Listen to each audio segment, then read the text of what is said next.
Esther 8. On that day did the king Ahasuerus give the house of Haman, the Jews' enemy, unto Esther the queen. And Mordecai came before the king, for Esther had told what he was unto her. And the king took off his ring, which he had taken from Haman, and gave it unto Mordecai. And Esther set Mordecai over the house of Haman.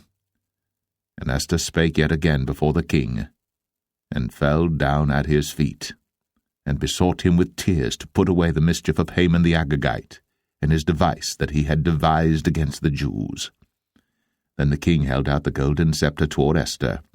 So Esther arose, and stood before the king, and said, If it please the king, and if I have found favor in his sight, and the thing seem right before the king, and I be pleasing in his eyes, let it be written to reverse the letters devised by Haman, the son of Hammedatha, the Agagite, which he wrote to destroy the Jews, which are in all the king's provinces. For how can I endure to see the evil that shall come unto my people? Or how can I endure to see the destruction of my kindred? Then the king Ahasuerus said unto Esther the queen, and to Mordecai the Jew, Behold, I have given Esther the house of Haman, and him they have hanged upon the gallows, because he laid his hand upon the Jews.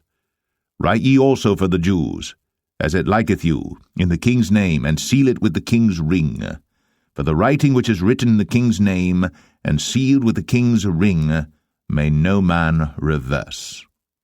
Then were the king's scribes called at that time in the 3rd month, that is, the month Sivan, on the 23 day thereof.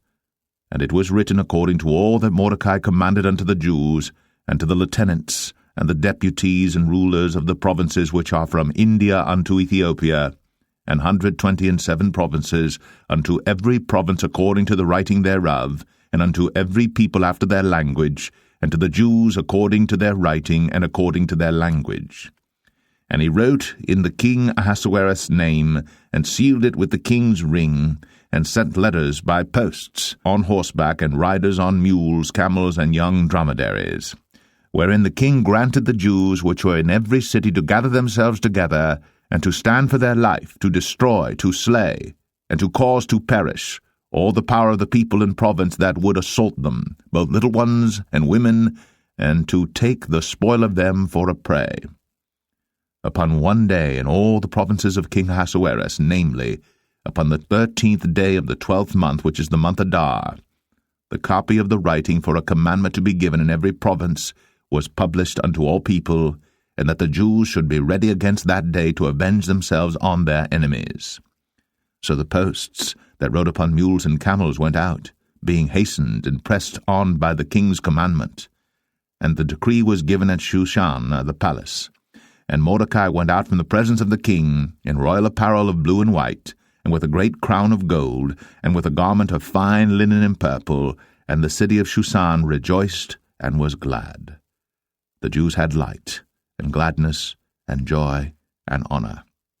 And in every province, and in every city whithersoever the king's commandment and his decree came, the Jews had joy and gladness, a feast and a good day. And many of the people of the land became Jews, for the fear of the Jews fell upon them.